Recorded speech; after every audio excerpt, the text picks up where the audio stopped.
Hola, ¿cómo estás? Yo soy el pastor Sebastián López y esto es Estudio del Génesis. ¿Me acompañas?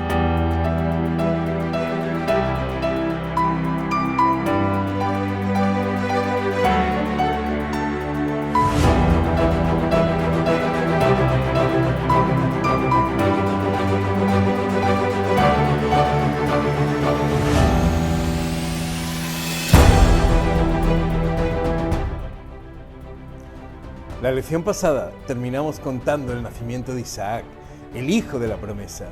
Dios había sido fiel. Ahora el plan de Dios parecía cumplido.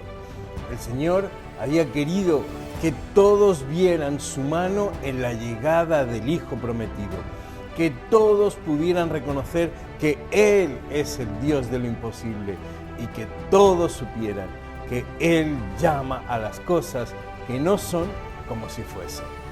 A lo largo de su vida, Abraham ha tenido experiencias maravillosas con Dios. El Señor no ha fallado nunca y lo que prometió, cumplió.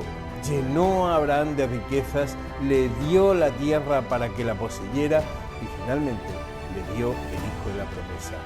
Dios no falló, pero Abraham sí lo hizo. Una y otra vez, Abraham desconfió de Dios y terminó haciendo las cosas a su manera.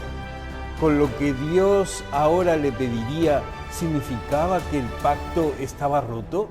¿Significaba que Abraham debía devolver su bendición a quien se la dio? ¿Significaba que no era digno? Veamos qué pasó.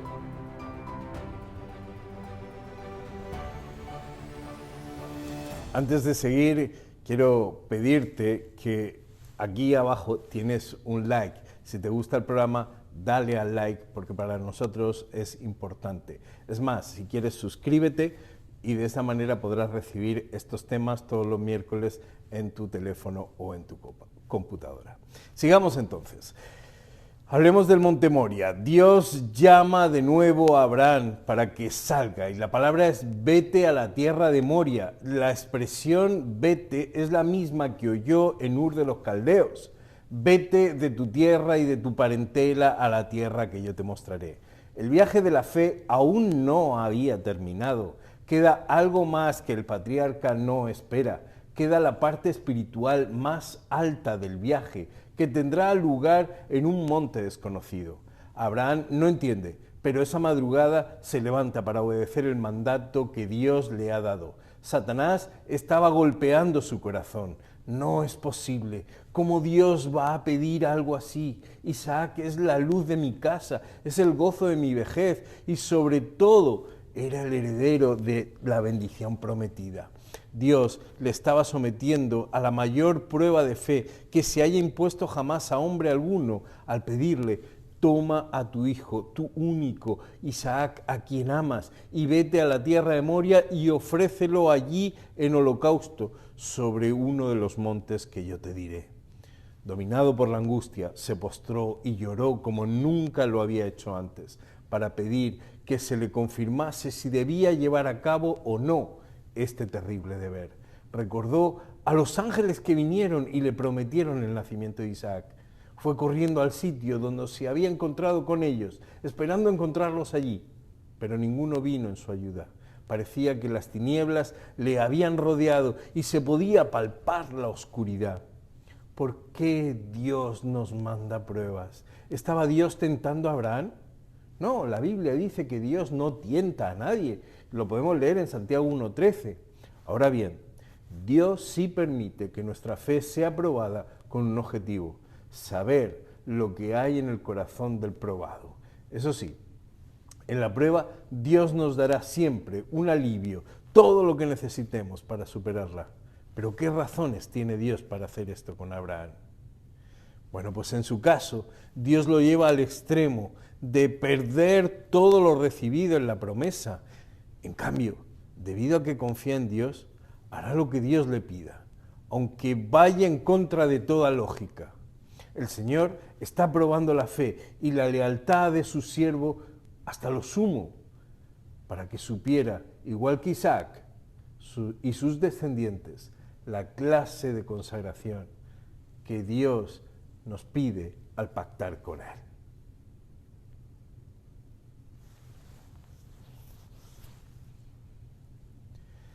Los altares que Abraham había levantado señalaban la promesa que Dios había hecho en Génesis 3:15, en el que un inocente sacrificaría su vida sustituyendo al verdadero pecador, para que el ser humano pudiera ser restaurado a la presencia de Dios.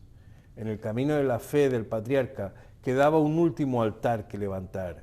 Este representará el final del camino de Abraham.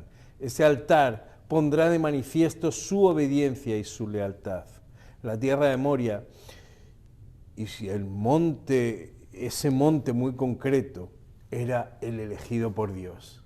En esa tierra se encontraba al norte de Beerseba. Cerca de ella también se hallaba la ciudad de Salem, y el monte al cual Dios hacía referencia estaba un poquito más alejado. Esa tierra, ahora vacía, un día más adelante tendría una ciudad, una gran ciudad y un templo, un lugar donde el sacrificio se llevará a cabo para la justificación de muchos.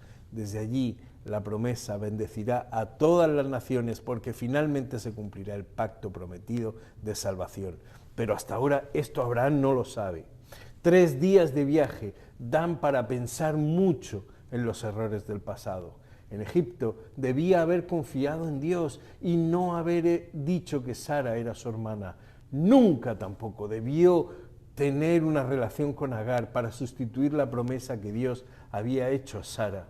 También mintió a Abimelech.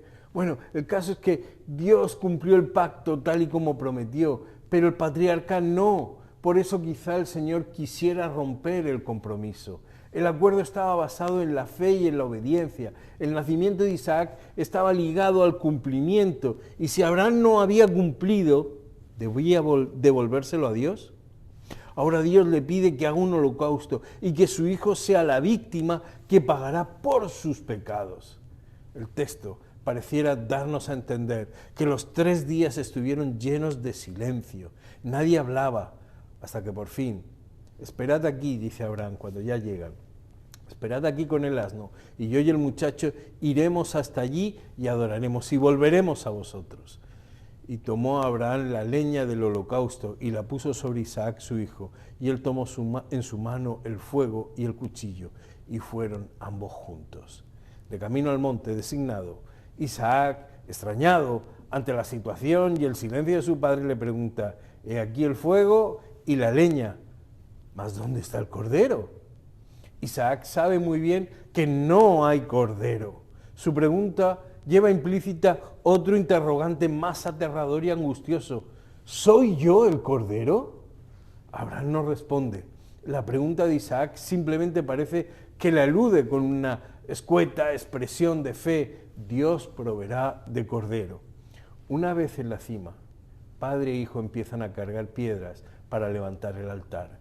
Con inmenso dolor, Abraham explica a su hijo el motivo por el cual están ahí, sus errores, su pacto incumplido, la orden dada. Isaac, un muchacho de 20 años ya, podía correr y zafarse perfectamente de su padre, pero no lo hace. Ofrece sus manos en silencio para ser atado y dispuesto para el sacrificio. Abraham estaba convencido de que Dios le devolvería a su hijo de los muertos, como dice Hebreos 11:19. Y con esa fe increíble pone el cuchillo sobre la garganta de su hijo.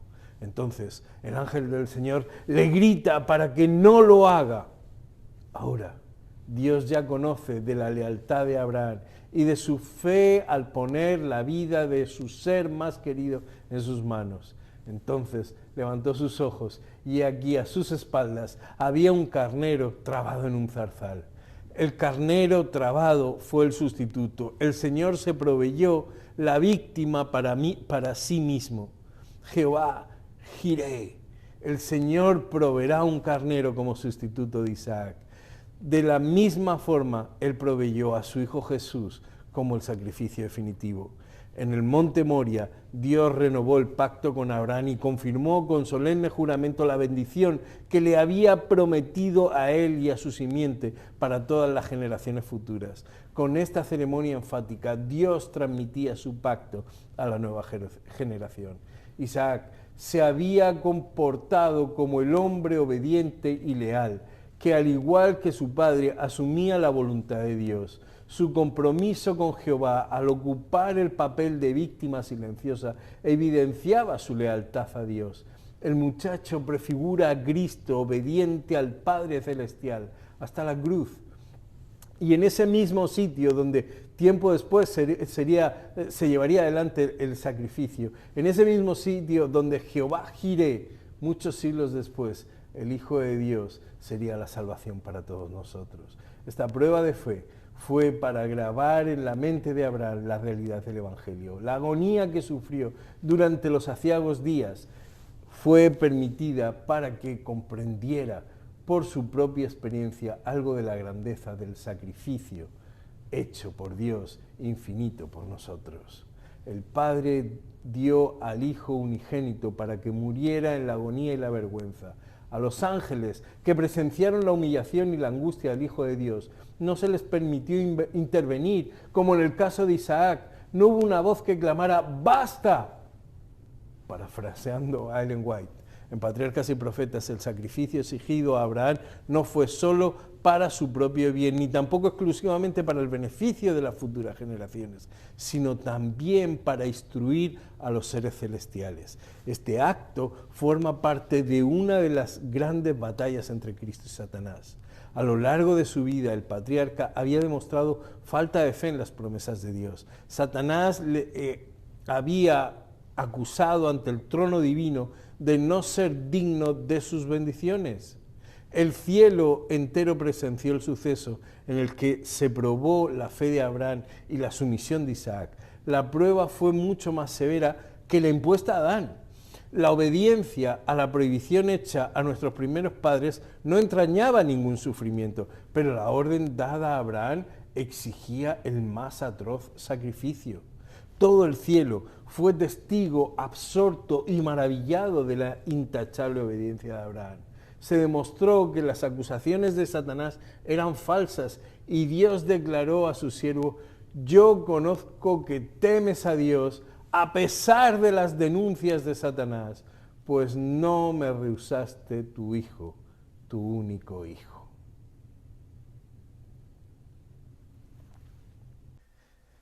Poco tiempo después debió de ocurrir la muerte de Sara. No queremos asociar un hecho con el otro, pero evidentemente debió sentirse muy afectada por el acontecimiento del sacrificio de su hijo. Los errores de Abraham también habían sido los suyos, pero ahora ambos pudieron vislumbrar por su propia experiencia algo de la grandeza del sacrificio que Dios haría por la humanidad, y en él serían benditas todas las naciones. Sara muere a los 127 años y descansará en la esperanza de la tierra prometida.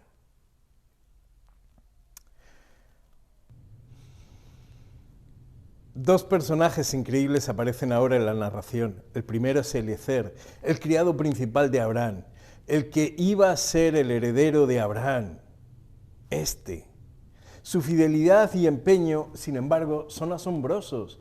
No hay en él ningún atisbo de codicia o envidia, al contrario, es el ejemplo del mayordomo fiel que solamente mira por su Señor. Su compromiso con la misión tiene frases maravillosas, como por ejemplo en el verso 33, no comeré hasta que haya dicho mi mensaje.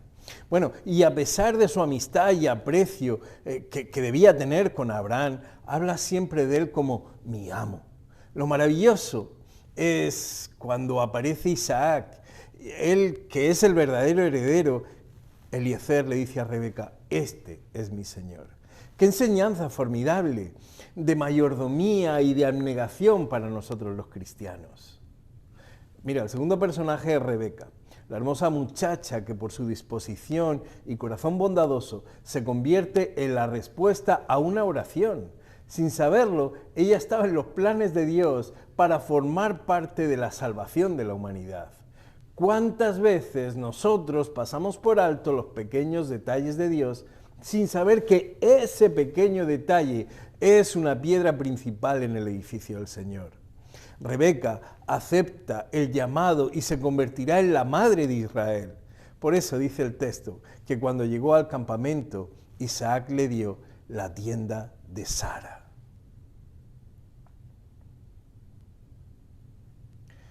Por último, respecto al matrimonio de Abraham con Cetura, quisiera simplemente destacar un pequeño detalle que tiene que ver con los hijos de este nuevo matrimonio. Aparece un nombre entre estos hijos de Abraham que me llama la atención, es Madián. Y me llama la atención porque no olvidemos que el autor de Génesis es Moisés, y cuando éste huye a Egipto, vendrá a la tierra de Madián, donde se va a encontrar o donde es recibido con Jetro, sacerdote de Jehová. Esto nos habla de cómo la fe y el ejemplo de Abraham fue transmitido por generaciones de hijos a nietos. En la tierra de Madián, Moisés encuentra que los descendientes del patriarca, después de 400 años, siguen adorando al Dios Altísimo. ¿Es tu fe y tu compromiso con Dios tan fuerte que tus generaciones siguientes la viven como tú la vives? Bueno, terminamos y esta historia nos ha revelado, pues, en primer lugar, el gran amor de Dios por nosotros al entregar a su Hijo por seres pecadores y erráticos como nosotros.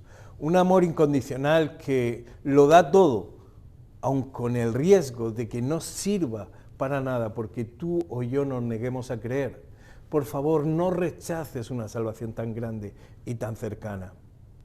Otro asunto es que el cielo está pendiente de cada paso que damos en nuestra fe.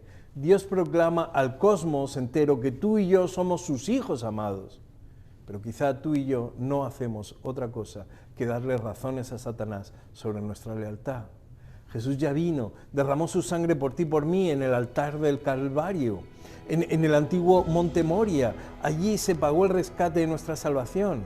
Hoy el Señor quiere que andemos en santidad, que caminemos por sus sendas, pero una y otra vez le hago quedar mal por mi necedad.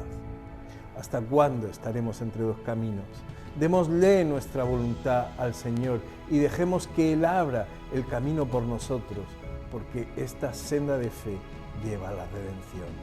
Abraham halló el camino, la verdad y la vida. Hoy ese camino está delante de ti y te dice: ven y sígueme.